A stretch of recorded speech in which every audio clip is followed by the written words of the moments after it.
और यूक्रेन में भारी तबाही और सैकड़ों लोगों के मारे जाने के बाद अब यूक्रेन के सुरक्षा बल शवों को इकट्ठा करने में जुट गए हैं। इसके लिए कुछ वॉलंटियर्स भी सुरक्षा बलों की मदद करते हुए दिखाई दिए। इन लोगों ने शहर के अलग अलग हिस्सों में पड़े लोगों के शवों को उठाया और एक प्लास्टिक के बैग में बंद कर दिया, जिसके बाद इन सभी शवों को अंतिम संस्कार के लिए कब्रिस्तान ले जाया गया।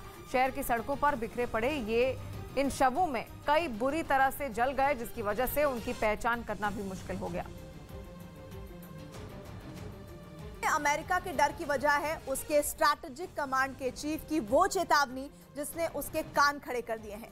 अमेरिका की स्ट्रैटेजिक कमांड उसकी सेना को हर खतरे से जुड़ी बिल्कुल सटीक जानकारी पहुंचाने का काम करती है और उसी के हेड का दावा है कि चीन ऐसी खतरनाक परमाणु मिसाइलें बना रहा है जो कि अमेरिका तक में कहर ढा सकती हैं।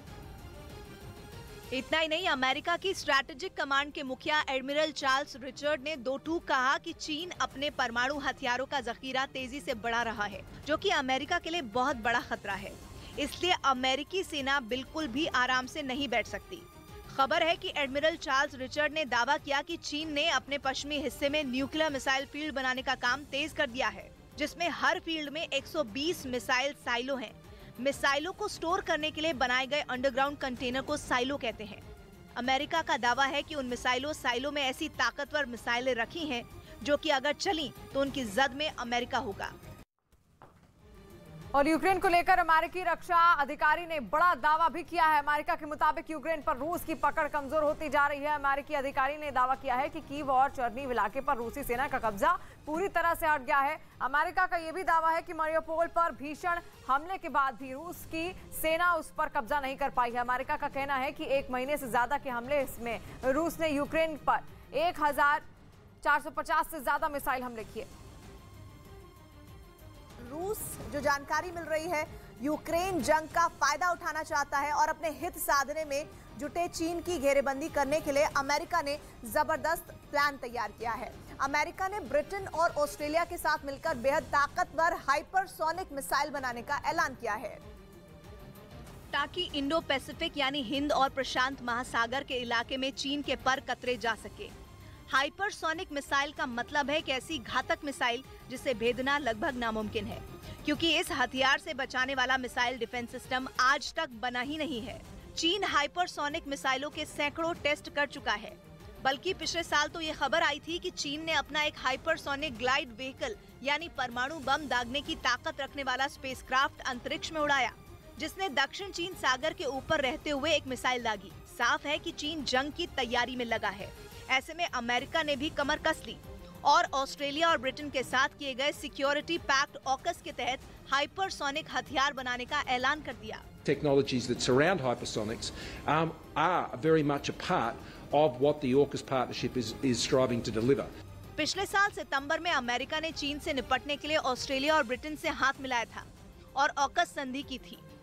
तभी से चीन बौखलाया हुआ है। उसके ऑकस संधि से चिढ़ने की एक वजह यह भी है कि इससे पहले तक ऑस्ट्रेलिया, अमेरिका और चीन दोनों को साथ लेकर चलता था, लेकिन ऑकस संधि साइन करके वो अमेरिका की टीम में शामिल हो गया।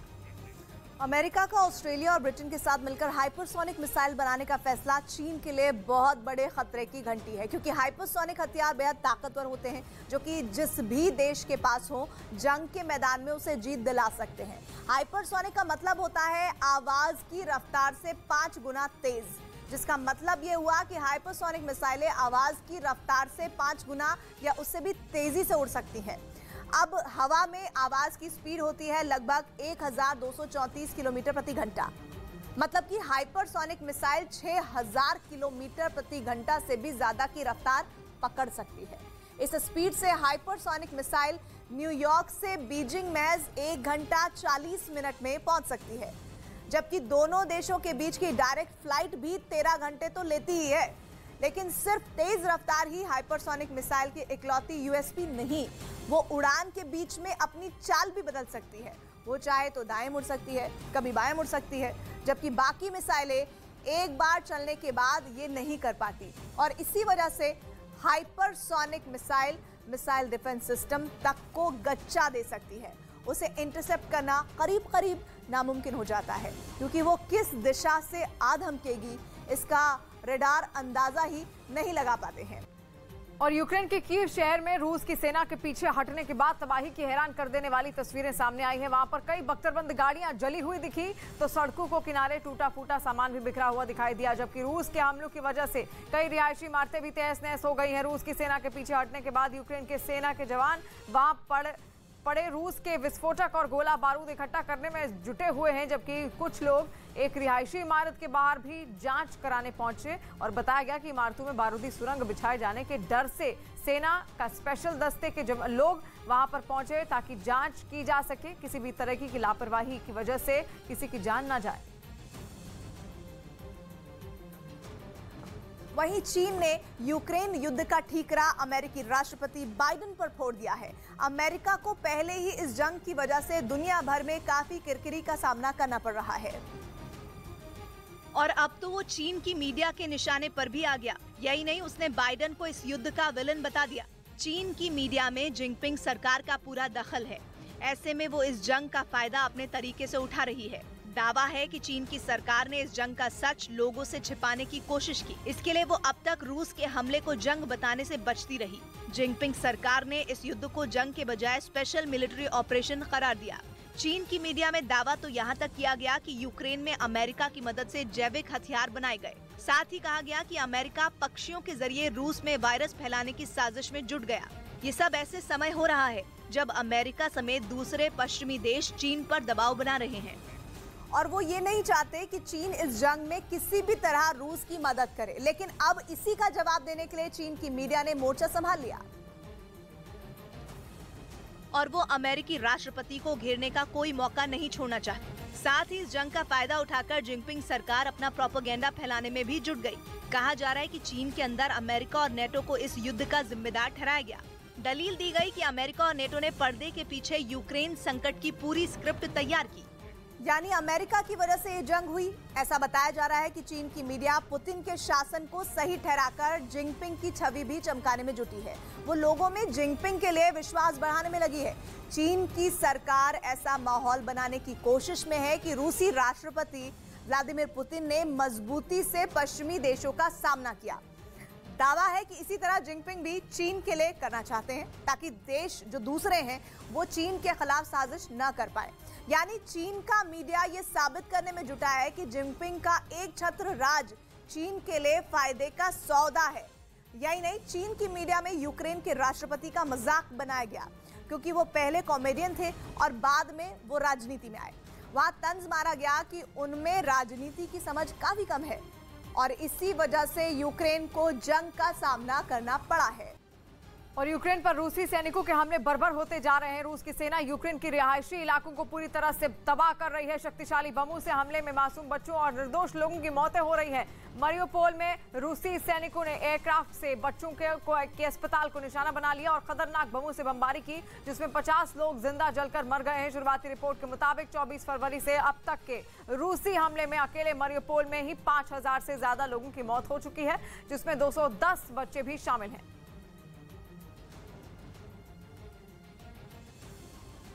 उधर यूक्रेन की जंग के 42 दिन बाद एक बार फिर से लगने लगा कि अमेरिका और रूस के बीच एक आर्थिक जंग छिड़ चुकी है। अमेरिका ने एक ऐसा दांव चला जिससे रूस के सामने ऐतिहासिक संकट खड़ा हो गया, तो इसकी परवाह न करते हुए पुतिन ने एक ऐसी चाल चल दी जिससे दुनिया भर में डॉलर की बादशाहत खत्म हो सकती है। इसलिए अब दुनिया भर में छिड़ी आर्थिक जंग साफ दिखने लगी है। अमेरिका ने एक ऐसी चाल चली जिससे रूस अपने ही देश में बुरी तरह फंस गया। रूस के सामने ऐतिहासिक डिफॉल्टर बनने की नौबत आ गई। रूस के बैंकों ने अपना बहुत बड़ा फंड अमेरिका के बैंकों में जमा किया हुआ था। रूस के बड़े बैंकों में वहां के नागरिकों का एक बहुत बड़ा सॉवरन फंड है, ऐसा फंड जिसमें रूस के लोग अपनी बचत की रकम जोड़ते हैं। इसी हफ्ते इस बॉन्ड से जुड़े करीब 60 करोड़ डॉलर रूस के इन बैंकों को वहां के नागरिकों को देने थे। रुपयों में रकम करीब 6,500 करोड़ रुपए होती है। इतनी बड़ी रकम नागरिकों को देने के लिए रूस के बैंकों ने अमेरिका के बैंकों में जमा अपनी रकम निकालने की कोशिश की, लेकिन अमेरिका ने ये पेमेंट रोक दी। इतनी बड़ी रकम का भुगतान रोके जाने से रूस के बैंकों को बड़ा झटका लगा। झटका इसलिए क्योंकि ये डॉलर बॉन्ड थे। डॉलर बॉन्ड का मतलब ये होता है कि ग्राहकों को इसका भुगतान डॉलर में ही किया जाता है। पहले जो प्रतिबंध अमेरिका ने लगाए थे उसमें डॉलर बॉन्ड के भुगतान पर रोक शामिल नहीं थी। लेकिन अब ये नया प्रतिबंध लगाने के साथ ही अमेरिका ने उस भारी भरकम रकम पर कब्जा कर लिया है जो अमेरिका के बैंकों में रूस के बैंकों ने जमा करवाई थी। अब रूस के सामने संकट ये है कि जो डॉलर उसके पास पहले से जमा है वो उनका इस्तेमाल बैंकों का कर्ज भुगताने में करे या फिर जंग की तैयारी करने में। क्योंकि रूस के पास अब विदेशी मुद्रा भंडार भी तेजी से खत्म हो रहा है। विदेशी मुद्रा भंडार का सीधा मतलब डॉलर से है। अगर डॉलर खत्म हुए तो रूस के सामने भी संकट बढ़ेगा। इसलिए पुतिन ने ऐसा पलटवार किया जो अमेरिका को बैकफुट पर धकेलने वाला है। ऐसी चाल चली जिससे बाइडेन चारों खाने चित हो गए। पुतिन ने इस बार ऐसी इकोनॉमिक स्ट्राइक की जिससे दुनिया का कारोबार करने का तरीका हमेशा के लिए बदल सकता है। चाल तो चली गई मॉस्को में, लेकिन असर केवल अमेरिका पर नहीं बल्कि पूरी दुनिया पर होना तय है।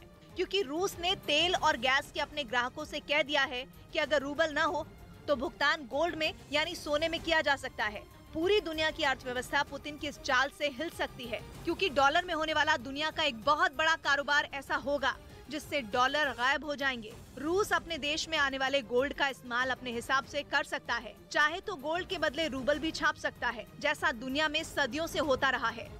और चाहे तो अपना भंडार बढ़ाकर भी रूस अपने देश की अर्थव्यवस्था की बुनियाद मजबूत बना सकता है। लेकिन ये बहुत अहम इसलिए है क्योंकि पूरी दुनिया पिछले कुछ दशकों से ऐसे ही किसी विकल्प की खोज कर रही थी जिसमें अंतर्राष्ट्रीय कारोबार के लिए डॉलर का विकल्प ढूंढा जा सके। ब्रिक्स देशों के संगठन में तो बाकायदा कई सालों से बैठक में ये एजेंडा तय रखा जा रहा था और हर बार इन देशों के नेता इस बात पर चर्चा करने के लिए जुट रहे थे कि डॉलर का विकल्प क्या हो सकता है। लेकिन रूस ने गोल्ड फॉर गैस का फॉर्मूला देकर पूरी दुनिया को अब एक ऐसा रास्ता दिखाया है जिससे डॉलर की कीमत हमेशा के लिए कम हो सकती है। इसके अलावा पुतिन की इस चाल से रूबल अंतर्राष्ट्रीय बाजार में डॉलर के मुकाबले ज्यादा मजबूत होगा। लेकिन अमेरिका को बड़ा खतरा ये होगा कि अगर गैस और तेल से बाहर निकलकर दुनिया के अलग अलग देशों में होने वाला कारोबार अगर गोल्ड के जरिए होने लगा तो अंतर्राष्ट्रीय बाजार डॉलर ऐतिहासिक गिरावट का सामना करना पड़ सकता है।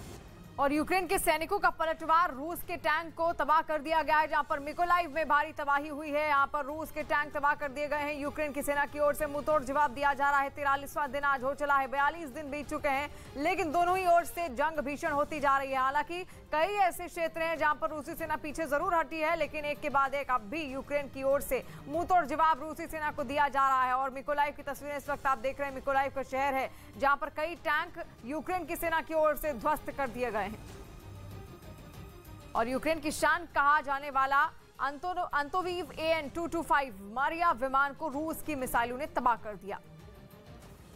मेरे पीछे बर्बाद हुआ जो विमान आपको दिखाई दे रहा है, ये दुनिया का सबसे बड़ा विमान है जो माल ढोता था, लेकिन आज ये अपने हैंगर में खड़ा है, शायद दोबारा कभी नहीं उड़ पाएगा। एंटोनोव 225 मरिया ये नाम है इस विमान का, जिसको रूस की फोर्सेज ने टैंकों से ध्वस्त कर दिया, मिसाइल मारी, इसमें रॉकेट मारे और ये पूरा विमान पूरी तरह से बर्बाद हो गया है, जल गया है। इतना बड़ा विमान है, माल ढोने का इससे बड़ा विमान पूरी दुनिया में कहीं नहीं है। और यूक्रेन का एक तरह से ताज कहा जाता था इसको। यूक्रेन की टेक्नोलॉजी, यूक्रेन के इंजीनियरों का सबसे बड़ा काम माना जाता था इस विमान को।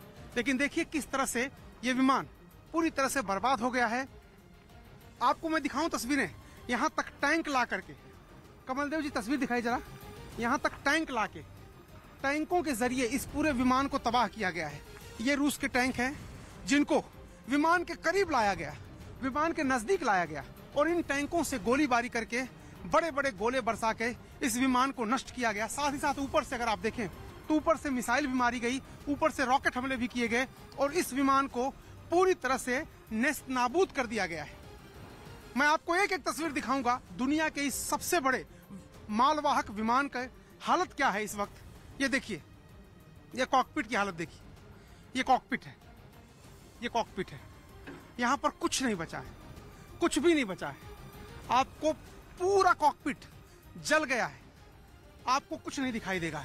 ये जो बीच का हिस्सा है, इस विमान को बीचों बीच तोड़ दिया गया है, जल करके ये विमान बीच के हिस्से से पूरी तरह टूट गया है। ये देखिए, ये जो पिछला हिस्सा आपको दिखाई दे रहा है और अगला हिस्सा, इसके बीच की जो कड़ी होती है, यानी जो बीच का हिस्सा होता है, ये पूरी तरह से टूट करके बिखर गया है, जल गया है। एक एक चीज यहाँ पर देखिए अभी भी जो निशान है वो हैं, और ये दिखाते हैं कितना भव्य, कितना बड़ा, कितना ग्रैंड था ये विमान।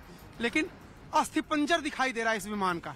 सब कुछ जलकर खाक हो गया है, राख हो गया है। आप देखिए किस तरह से तारों का मकर जाल, किस तरह से इक्विपमेंट्स जो इसके अंदर हैं, जो तकनीकी इस्तेमाल हो रही थी, वो सब कुछ यहीं जमींदोज हो गई है, सब कुछ जल के खाक हो गई है। और दूसरी तरफ ये जो टैंक हैं, यही रूस के टैंक हैं जिन्होंने इस पूरे विमान को जमींदोज किया। ये इंजन देखिए, यहाँ पर इंजन है, ये इंजन है। ये इंजन पूरी तरह से जल गया है, पूरी तरह से खत्म हो गया है, और विमान यहीं से 2 टुकड़े में लगभग बट गया है। लेकिन इसके पीछे भी अगर आप देखेंगे तो बहुत दूरी तक विमान अब भी दिखाई दे रहा है। 50% से ज्यादा ये विमान जल गया है, बर्बाद हो गया है, लेकिन फिर भी बहुत बड़ा ये विमान है। देखिए ये रूस के टैंक हैं जो काफी नजदीक आकर, बहुत ही नजदीक से, इन टैंकों ने बहुत ही नजदीक से निशाना लगाया इस विमान पर, और उसके बाद इस विमान की हालत ये हो गई है। आप जरा इधर आइए और ये देखिए, ये जरा देखिए कितने पहिए हुआ करते थे इसमें, कितने पहिए हुआ करते थे। हर जगह 2 पहिए हैं, 2, 4, 6, 8, 10, 12, 14 पहिए एक तरफ और 14 पहिए दूसरी तरफ। आप देखिए टायर जल गए हैं, रिम दिखाई दे रही है। तो 28 पहिए इस विमान के थे, और ज्यादातर पहिए अभी सुरक्षित हैं, लेकिन आगे के पहिए जल गए हैं और ये विमान एक तरफ झुक गया। मैं आपको दिखा रहा हूँ, ये देखिए, ये विमान एक तरफ झुक गया, दूसरी तरफ यानी लेफ्ट साइड में ये विमान झुक गया है। लेकिन अब भी देखिए कितना बड़ा विमान है ये। देखिए हम लगातार तब से आपको दिखा रहे हैं, लेकिन ये विमान खत्म होने का नाम नहीं ले रहा है। पूरा एक आदमी जो सोच सकता है उससे बड़ा विमान है। देखिए ये, जिसने इस विमान को नहीं देखा है वो इसकी भव्यता को समझ नहीं सकता, सोच नहीं सकता। और विंग्स देखिए कहां तक है, जरा विंग्स दिखाइए।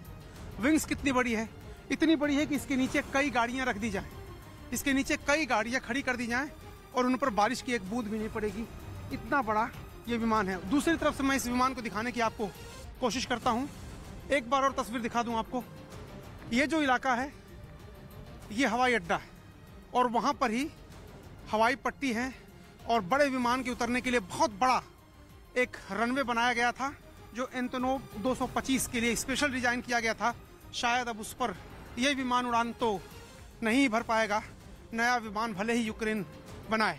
अब दूसरी तरफ की विंग आपको दिखा रहा हूँ। ये देखिए, ये विमान है, देखिए शायद कैमरे में भी पूरा आपको दिख नहीं पा रहा होगा, इतना बड़ा विमान है। और इसकी विंग दूसरी देखिए, ये विंग है। इसके अभी भी इंजन, ये तीनों इंजन सलामत दिख रहे हैं मुझे, लेकिन दूसरी तरफ के इंजन खराब हो चुके हैं। और देखिए हवा जब चल रही है तो इंजन जैसे लग रहा है, जब विमान उड़ने के लिए तैयार होता है तब इंजन ऐसे ही स्टार्ट होता है, तो लग रहा है कि ये इंजन स्टार्ट हो रहा है। लेकिन जब ये पूरी तरह से बर्बाद हो चुका है इंजन, और शायद ही अब ये कभी उड़ान भर सके।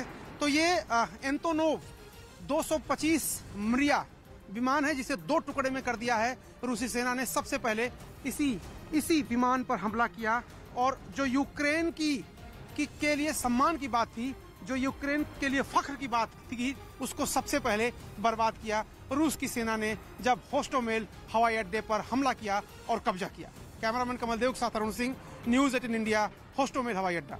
उधर यूक्रेन ने चेर्नोबिल परमाणु प्लांट से जुड़ा एक बहुत ही डराने वाला दावा किया है। यूक्रेन के मुताबिक रूसी सैनिकों ने वहां कब्जे के दौरान बड़ी मात्रा में रेडियो एक्टिव धूल उड़ाई, जो यूक्रेन के लिए खतरे की घंटी साबित हो सकता है, क्योंकि रूस के सैनिकों की तरफ से जो रेडियो एक्टिव धूल उड़ाई गई वो बेहद ही खतरनाक है और सैकड़ों लोगों के लिए जानलेवा साबित हो सकती है। सोशल मीडिया पर शेयर किए गए एक वीडियो के जरिए दावा किया गया कि रूस के सैनिकों ने प्लांट पर कब्जा करने के बाद वहां अपने हथियार और सैन्य उपकरण लगाने के लिए कई गड्ढे खोदे थे। ड्रोन से ली गई तस्वीरों में ये गड्ढे परमाणु प्लांट के उस हिस्से में दिखाई दिए जिसे रेड फॉरेस्ट कहा जाता है। रेड फॉरेस्ट यानी प्लांट की वो जगह जहां रेडिएशन का खतरा सबसे ज्यादा है। लेकिन यूक्रेन पर हमला और उस पर जल्द से जल्द कब्जा जमाने की कोशिश में जुटे रूस के सैनिकों को यह खतरा शायद नजर नहीं आया। तभी तो 24 फरवरी को जंग शुरू होने के पहले ही दिन रूसी सेना ने चेर्नोबिल पर धावा बोल दिया था। रूसी सेना के बड़े बड़े टैंक और बख्तरबंद गाड़ियां खतरनाक रेडिएशन से भरे चेर्नोबिल के इलाके में बेधड़क घुस गई थीं। हैरानी की बात ये रही कि युद्ध की रणनीति बनाने वाले रूसी सेना के कमांडरों को भी ये खतरा नजर नहीं आया और उन्होंने उससे बचाने वाले सुरक्षा उपकरणों के बिना ही अपने सैनिकों को वहां भेज दिया। और करीब 1 महीने तक चेर्नोबिल परमाणु प्लांट पर कब्जा जमाए रखने के बाद कुछ दिनों पहले ही रूस की सेना वहां से भाग खड़ी हुई, क्योंकि दावा किया गया कि रेडियो एक्टिव धूल के संपर्क में आने वाले सैकड़ों रूसी सैनिक रेडिएशन का शिकार हो गए, जिसके बाद उनमें से कई सैनिकों की तबियत बुरी तरह खराब हो गई। रेडिएशन के संपर्क में आए उन रूसी सैनिकों को इलाज के लिए बेलारूस भेजा गया, लेकिन रूस के सैनिकों की वजह से अब ये खतरा पूरे यूक्रेन में फैलने की आशंका जताई जा रही है, क्योंकि रूस की सेना की वजह से चेर्नोबिल की ये रेडियो एक्टिव धूल अब वहां के कई दूसरे इलाकों में फैलने का दावा किया जा रहा है। और कहा तो यहाँ तक जा रहा है कि चेर्नोबिल से निकलकर कीव तक आए रूसी सेना के टैंक और बख्तरबंद गाड़ियां उसी धूल से सनी थीं। यानी चेर्नोबिल से निकला रेडिएशन का खतरा करीब 130 किलोमीटर दूर कीव तक पहुँच गया। और अगर इस दावे में सच्चाई है तो ये यूक्रेन के लोगों के लिए किसी सुलगते बम से कम नहीं, क्योंकि जहाँ जहाँ चेर्नोबिल की रेडियो एक्टिव धूल पहुँची होगी वहाँ के लोग रेडिएशन की चपेट में आ सकते हैं। और इसी खतरे की आशंका यूक्रेन ने भी जताई। और बढ़ती महंगाई के बीच आज शाम पीएम मोदी की एक अहम बैठक होने जा रही है। पीएम आवास पर आर्थिक मामलों की मंत्रिमंडलीय समिति की ये बैठक होगी। पीएम मोदी के नेतृत्व में होने वाली बैठक में वित्त मंत्री निर्मला सीतारमण के साथ रक्षा मंत्री राजनाथ सिंह और विदेश मंत्री भी मौजूद रहेंगे। तो आज शाम पीएम आवास में ये बैठक होगी और लगातार बढ़ती महंगाई को लेकर चर्चा हो सकती है, क्योंकि बैठक में वित्त मंत्री निर्मला सीतारमण भी मौजूद रहने वाली हैं, साथ साथ रक्षा मंत्री भी मौजूद रहेंगे और विदेश मंत्री एस जयशंकर भी मौजूद रहेंगे। बढ़ती महंगाई के बीच ये बैठक अहम मानी जा रही है। और पाकिस्तान में संसद भंग करने के मामले में आज पाकिस्तान सुप्रीम कोर्ट में सुनवाई होनी है, लेकिन उससे पहले वहां से बड़ी खबर आ रही है। खबर है कि पाकिस्तान में सेना की बड़ी हलचल हो रही है और लाहौर में अर्धसैनिक बलों की तैनाती कर दी गई है। बताया गया कि ये तैनाती अगले 15 दिनों तक के लिए कर दी गई है। एक तरफ पाकिस्तान राजनीतिक संकट से गुजर रहा है और दूसरी तरफ सेना की हलचल बढ़ने से अटकलों का दौर शुरू हो गया है। वहीं अमेरिकी साजिश के मुद्दे पर विरोधियों के हमले झेल रहे इमरान की अपनी ही पार्टी में बवाल हो गया। इमरान ने 31 मार्च को डंके की चोट पर कहा था कि विदेशी लोगों ने उनकी सरकार गिराने की चाल चली, जिसके बाद पाकिस्तान में ऐसा सियासी भूचाल आया जो संभाले नहीं संभला। लेकिन अब इस भूचाल की एंट्री इमरान खान की अपनी पार्टी में हो गई, जिससे इमरान का फायदा नहीं नुकसान होता दिख रहा है, क्योंकि पाकिस्तान तहरीक-ए-इंसाफ पार्टी के एक सांसद ने ही उन्हें दुनिया के सामने झूठा, गद्दार और ना जाने क्या कह डाला।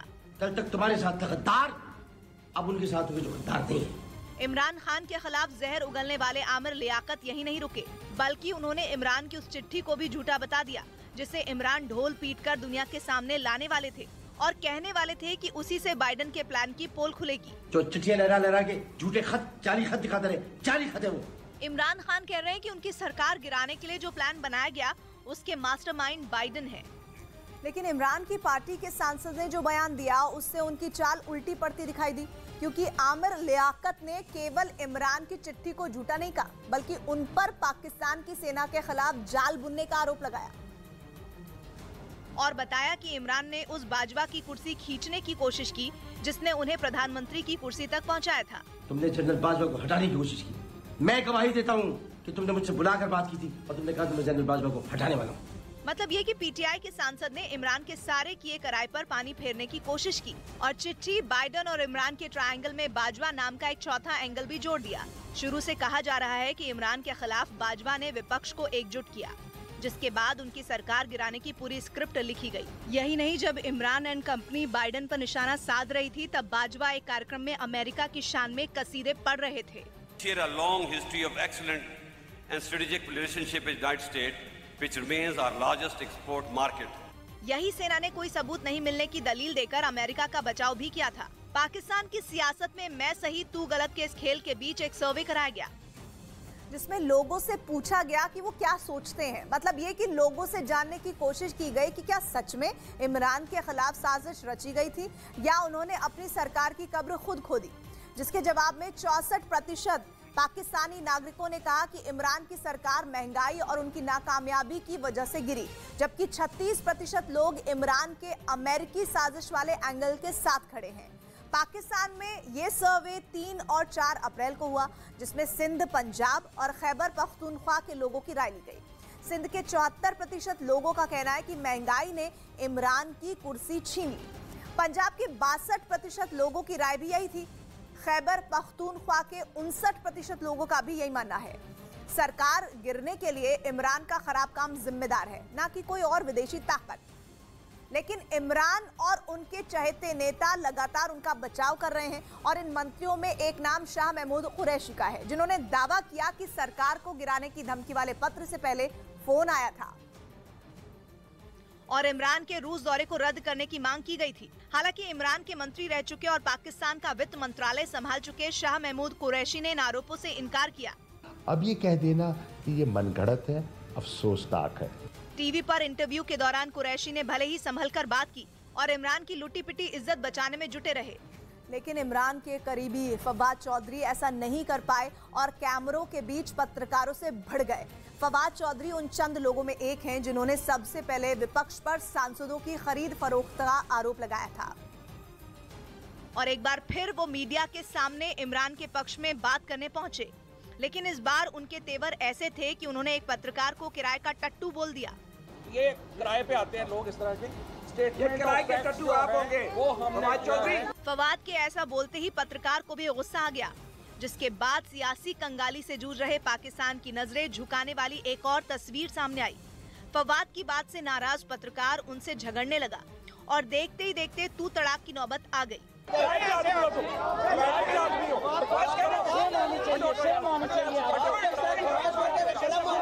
पत्रकार और फवाद चौधरी की तू मैं इतनी लंबी चली कि एक दूसरे पत्रकार को बीच बचाव करने के लिए मैदान में उतरना पड़ा और उसने जैसे तैसे मामला शांत किया। और इमरान के मंत्री का बड़ा बयान भी सामने आया है। फवाद हुसैन का बड़ा बयान सामने आया है, जो कि करीबी माने जाते हैं इमरान खान के। उन्होंने कहा है कि सुप्रीम कोर्ट को धमका रहा है विपक्ष और ऐसे में गृह युद्ध की नौबत आ सकती है और उस भीड़ से निपटने के लिए सुरक्षा भी जरूरी है। फवाद खान, तस्वीर आप देख रहे हैं, इमरान के काफी करीबी मंत्री माने जाते हैं और फवाद हुसैन का ये बड़ा बयान है। उधर अमेरिकी साजिश पर अपने ही देश में झूठा बताए जाने वाले इमरान खान ने लोगों को भारत का डर दिखाना शुरू कर दिया है। 31 मार्च को इमरान ने बाइडेन को पानी पी पी कर कोसा था और कहा था कि पुतिन से उसकी दोस्ती बाइडेन को हजम नहीं हुई। लेकिन अमेरिकी साजिश के मुद्दे पर विपक्षी पार्टियां हो या सेना प्रमुख बाजवा, सबने इमरान के होश ठिकाने लगा दिए और खुलेआम बाइडेन के साथ खड़े दिखे, जिसके बाद इमरान को हिंदुस्तान की याद आ गई। लाहौर में एक सभा के दौरान उन्होंने फिर से वही साजिश वाला कार्ड खेला। फर्क बस इतना था कि इस बार अमेरिका की जगह उन्होंने भारत का नाम लिया और लोगों को ये कहकर डराया कि भारत जब चाहे पाकिस्तान में सरकार गिरा सकता है। हिंदुस्तान फैसला करे कि पाकिस्तान की हुकूमत गिरानी है तो कितनी जरूरत, 10, 15, 20 अरब रुपए में हुकूमत गिरा देंगे। वो ये वही इमरान है जो कुछ दिन पहले तक भारत की विदेश नीति का गुणगान कर रहे थे। मैं आज हिंदुस्तान को दाद देता हूँ, इन्होंने हमेशा आजाद फॉरेन पॉलिसी रखी। बाइडेन पर निशाना साधकर अपने ही देश में घिर चुके इमरान के पास भारत के खिलाफ जहर उगलने के अलावा दूसरा कोई नहीं बचा है। कहा जा रहा है कि लाहौर में इसलिए उन्होंने लोगों से कहा कि पाकिस्तान सरकार के खिलाफ भारत भी प्लानिंग कर सकता है। वहीं इमरान खान की कुर्सी जाने के बाद उनकी पत्नी बुशरा बीबी की सहेली पर पाकिस्तान में करोड़ों रुपए लेकर फरार होने का आरोप लगा। पाकिस्तान में बदले राजनीतिक घटनाक्रम के बाद उनके दुबई जाने की खबर सामने आई थी और अब उनकी एक तस्वीर वायरल हो गई, जिनमें वो विमान की सीट पर बैठी आराम फरमाती दिखी। इस दौरान उनके पैरों के पास एक कीमती बैग भी रखा नजर आया। फराह की बैग के साथ ये तस्वीर वायरल होते ही विपक्षी दलों ने उन्हें अपने निशाने पर ले लिया। पाकिस्तान के विपक्षी दल पाकिस्तान मुस्लिम लीग नवाज की नेता रोमानिया खुर्शीद ने दावा किया कि उनका ये बैग $90,000 का है, यानी भारतीय रुपयों के हिसाब से इसकी कीमत 68 लाख रुपए से ज्यादा है। लेकिन यही सवाल जब इमरान खान की पार्टी तहरीक इंसाफ से पूछा गया तो उसने फराह खान को पहचानने से ही इनकार कर दिया। फराह खान कौन है? लेकिन पीटीआई के इस रवैये के बाद भी विपक्ष ने अपने तेवर बरकरार रखे और पाकिस्तान के लोगों ने सोशल मीडिया पर फराह खान को घेरना शुरू कर दिया। इसमें कई लोगों ने निजी विमान से उनके दुबई भागने के बहाने पर भी हमला बोला, क्योंकि फराह खान पर पाकिस्तान में पहले ही एक बड़े घोटाले में शामिल होने का आरोप है। अब वो वहाँ की सियासत में अपनी जूती के लिए भी सुर्खियों में आ गई हैं। 3 करोड़ की जूती यार, ओदे पैर नहीं वेखे, 15 अरब से पैर नहीं होंगे। असल में पाकिस्तान में उन पर अधिकारियों के तबादले और मनचाही पोस्टिंग दिलाने के नाम पर मोटी रकम वसूलने के आरोप लगे। दावा है कि इस काम के लिए फराह खान ने अपनी दोस्त और पाकिस्तान के प्रधानमंत्री इमरान खान की पत्नी बुशरा बीबी का सहारा लिया। और श्रीलंका में जारी आर्थिक संकट के बीच आम लोग सरकार के खिलाफ प्रदर्शन कर रहे हैं। अब श्रीलंका के क्रिकेटर भी प्रदर्शनकारियों के समर्थन में आ गए हैं। श्रीलंका क्रिकेट टीम के पूर्व कप्तान सनत जयसूर्या ने न्यूज 18 से खास बातचीत में अपने दर्द को साझा किया। जयसूर्या ने माना कि अब समय आ गया है जब देश में सत्ता परिवर्तन होना चाहिए। श्रीलंका के लोग इस वक्त अपने सबसे बुरे दिनों से गुजर रहे हैं। इस वक्त मेरे साथ मौजूद हैं famous cricketer Sanath Jayasuriya. Sir, बहुत बहुत स्वागत है आपका। I need to ask, protest are going all over the country, Sri Lanka is facing the worst crisis ever, your first reaction sir? Yeah, I think the people were very silent for last few months, thinking that things will change and things will come to normal, and they were just waited and waited, and unfortunately it comes to a point that it's a breaking point. People couldn't handle it, and they came out to the street and start protesting. The moment the people is come out and they want everything to be changed. वहीं कंगाल होने की कगार पर पहुंच चुके श्रीलंका में चीन ने पोर्ट सिटी के नाम पर एक ऐसा अड्डा बनाया है जो भारत के लिए बहुत बड़ा खतरा बन सकता है। ये तो सबको पता है कि आर्थिक बदहाली झेल रहा श्रीलंका चीन के कर्ज तले दबा हुआ है। कहा जा रहा है कि चीन ने इस गरीब देश को कर्ज के नाम पर अपना गुलाम बनाने की पूरी तैयारी कर ली है और उसकी ये तैयारी भारत के लिए खतरे की घंटी बजा रही है। कोलंबो में बन रही ये पोर्ट सिटी उसी खतरे की ओर इशारा कर रही है। कहने को तो जिनपिंग पोर्ट सिटी के नाम पर श्रीलंका में दूसरा दुबई बना रहे हैं, लेकिन ये बात किसी से नहीं छिपी कि चीन कभी सीधी चाल नहीं चलता। हाथी की तरह उसके भी दिखाने और खाने के दांत अलग अलग हैं। कहा जा रहा है कि हिंद महासागर के किनारे पोर्ट सिटी बनाने के पीछे भी जिनपिंग का एक खतरनाक प्लान है और वो प्लान भारत को परेशान कर सकता है। चीन के इस श्रीलंका में बढ़ते कदम, मजबूत कदम पोर्ट सिटी में भारत के लिए खतरा है। भारत को चीन आंखें दिखाने की कोशिश कर रहा है। इसके जरिए, इस पोर्ट सिटी के जरिए, जिस जगह ये पोर्ट सिटी बन रही है वहाँ से राष्ट्रपति आवास कुछ ही दूरी पर है। कहा जा रहा है कि श्रीलंका की सरकार ने हिंद महासागर के किनारे का ये 43% हिस्सा चीन की एक कंपनी को 99 साल के लिए लीज पर दे दिया है। मतलब ये कि वहाँ अगले 99 साल तक वही होगा जो चीन चाहेगा। श्रीलंका की सरकार ने जब पोर्ट सिटी से जुड़ा बिल संसद में पेश किया था तो इसका जबरदस्त विरोध हुआ, जो अब भी जारी है। I'm totally against it because half of the country is sold to China. Hind महासागर के किनारे बसे खूबसूरत देश श्रीलंका की चीन ने जो दुर्गति की है वो किसी से नहीं छिपी, लेकिन अब चीन की नजर श्रीलंका के जरिए भारत की शांति भंग करने की है। और ये बात परेशान करने वाली है क्योंकि चीन भारत के दक्षिणी छोर तक पहुंच चुका है। हिंद महासागर के किनारे कोलंबो के जिस इलाके में चीन पोर्ट सिटी बना रहा है वो भारत के कन्याकुमारी से केवल 290 किलोमीटर दूर पर है। चीन की कंपनी ने पोर्ट सिटी प्रोजेक्ट में करीब 104 अरब रुपए निवेश किए हैं और बदले में उसे इसका 43% हिस्सा 99 साल के लिए लीज पर दिया गया है। 2014 में जब जिनपिंग श्रीलंका गए थे तभी उन्होंने इस प्रोजेक्ट की घोषणा की थी। जिनपिंग ने कहा था कि कोलंबो पोर्ट सिटी में श्रीलंका का पहला स्पेशल इकोनॉमिक जोन बनेगा जहां हर देश की करेंसी में बिजनेस भी किया जा सकेगा। श्रीलंका उसके इसी जाल में फंसा और अपने साथ उसने भारत के लिए भी मुसीबत खड़ी कर दी, क्योंकि पोर्ट सिटी के जरिए चीन को हिंद महासागर के किनारे एक ऐसा ठिकाना मिला जिसके जरिए वो भारत पर नजर रख सकता है। भारत के समुद्री रास्ते से होने वाले व्यापार में 70% इसी रास्ते से होता है, लेकिन चीन की तैयारी वहां अपनी पैठ बढ़ाने की है और इसीलिए उसने पाकिस्तान के ग्वादर में अपना नेवल बेस बनाया और माना जा रहा है कि इस बेस के बनने से हिंद महासागर में चीन की मजबूती बढ़ जाएगी। और यूक्रेन पर रूसी सैनिकों के हमले बर्बर होते जा रहे हैं। रूस की सेना यूक्रेन के रिहायशी इलाकों को पूरी तरह से तबाह कर रही है। शक्तिशाली बमों से हमले में मासूम बच्चे और निर्दोष लोगों की मौत हो रही है। मरियोपोल में रूसी सेना ने एयरक्राफ्ट से बच्चों के अस्पताल को निशाना बनाया और खतरनाक बमों से बमबारी की, जिसमें 50 लोग जिंदा जलकर मर गए। शुरुआती रिपोर्ट के मुताबिक 24 फरवरी से अब तक से रूसी हमले में अकेले मरियोपोल में ही 5000 से ज्यादा लोगों की मौत हो चुकी है, जिसमें 210 बच्चे भी शामिल हैं। यूक्रेन के साथ जंग में पुतिन के वफादार रमजान कादिरोव ने अपनी पूरी ताकत झोंक दी है। मारियोपोल पर कब्जे के लिए रूसी सेना के साथ मिलकर चेचन लड़ाके यूक्रेन के सैनिकों पर बेरहमी से हमले कर रहे हैं, लेकिन अब तक वहां उनका कब्जा नहीं हो पाया है। अब कादिरोव के सबसे खास कमांडर सैदी लोरसांकेव को वहां फतेह करने की जिम्मेदारी सौंपी गई है और उसने अपने लड़ाकों को खुली छूट दे दी। साफ कर दिया कि कैसे भी हमला करो, कितनी भी तबाही मचाओ, इसकी परवाह नहीं। सिर्फ मारियोपोल रूस के हाथों में होना चाहिए। जिसके बाद चेचन लड़ाकों ने जंग के करीब 1 महीने बाद मारियोपोल शहर के ज्यादातर बाहरी इलाकों पर कब्जा जमा लिया। उन्होंने रूसी सेना के साथ मिलकर यूक्रेन के सैनिकों पर इतना जोरदार हमला बोला कि उनके पैर जमीन से उखड़ गए। रूसी सेना और चेचन लड़ाकों ने दावा किया कि उन्होंने मारियोपोल के बड़े इलाके से यूक्रेन की सेना को खदेड़ दिया। जबकि शहर के भीतर कादिरोव के लड़ाकों और यूक्रेन के सैनिकों के बीच भीषण जंग जारी है। वहां एक इलाके में चेचन लड़ाकों की एक टुकड़ी यूक्रेन की सेना पर बड़ा हमला करती नजर आई। एक लड़ाका मशीन गन से एक तरफ ताबड़तोड़ गोलियां चलाता दिखाई दिया।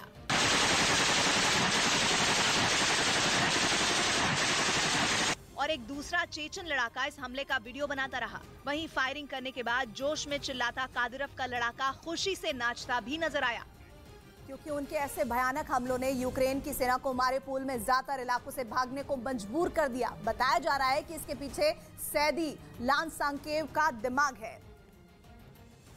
और पहली बार उसका एक वीडियो सामने आया जिसमें वो चेचन लड़ाकों में यूक्रेन की सेना पर और भी भीषण हमले करने के लिए जोश भरता दिखाई दिया। सैदी लोरसांकेव बेहद खूंखार और बेरहम माना जाता है। कहा तो ये भी जाता है कि अपने लीडर कादिरोव के एक इशारे पर ये कुछ भी कर गुजरने को तैयार हो जाता है। यही वजह है कि कादिरोव ने इसे मारियोपोल की एक इंच जमीन यूक्रेन के सैनिकों से छीन लेने का आदेश दिया। जिसके बाद सैदी लोरसांकेव आधुनिक हथियारों से लैस चेचन लड़ाकों को हमला करने की रणनीति समझाता नजर आया, और वो भी अपने कमांडर की एक बात को गौर से सुनते दिखाई दिए, क्योंकि अब मारियोपोल पर कब्जे के लिए रूसी सेना और चेचन लड़ाकों का आखिरी ऑपरेशन चल रहा है। दावा किया जा रहा है कि जल्द ही पूरे मारियोपोल पर उनका अधिकार होगा।